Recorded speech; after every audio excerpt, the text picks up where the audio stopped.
مفلسی حصے لطافت کو مٹا دیتی ہے، بشر کو بشر کی اوقات بھلا دیتی ہے۔ آؤ اس ماں کی زبانی بھی کوئی بات سنے، روز بچوں کو جو بھوکا ہی سلا دیتی ہے۔ اپنی عزت کے بھروسے تھی جو مضبوط کھڑی، آخر ایک روز وہ سر اپنا جھکا دیتی ہے۔ اس کے دامن پہ لگے داغ یہی کہتے ہیں، بھوک تہذیب کے آداب مٹا دیتی ہے۔ صدر علی وقار۔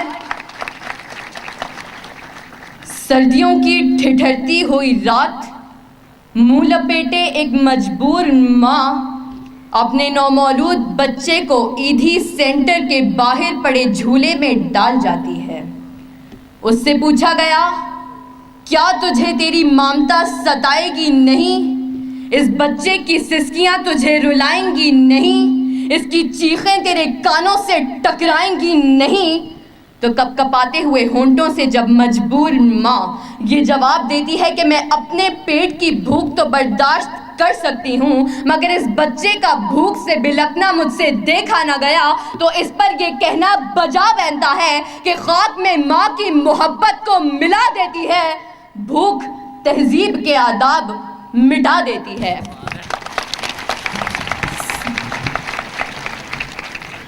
صدر علی وقار۔ آج اس معزز اور باوقار ایوان میں قائد ایوان نے جو قرارداد پیش کی کہ ہم معاشی نہیں اخلاقی بدحالی کا شکار ہیں، میں اس کی بھرپور مخالفت کرتی ہوں، کیونکہ جس اخلاقی بدحالی کا رونا وہ رو کر گئے، وہ اخلاقیات تو خود معاشیات کی محتاج ہیں۔ قریب ہے کہ مفلسی تمہیں کفر تک لے جائے، اخلاقیات معاشیات کی محتاج ہیں۔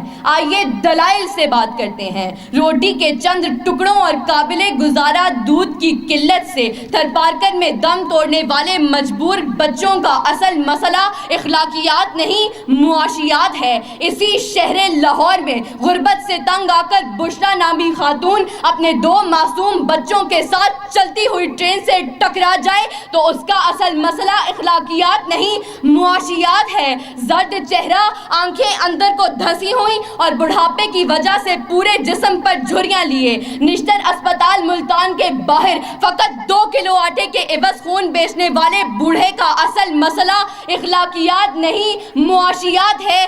چہرہ بتا رہا تھا کہ مارا ہے بھوک نے اور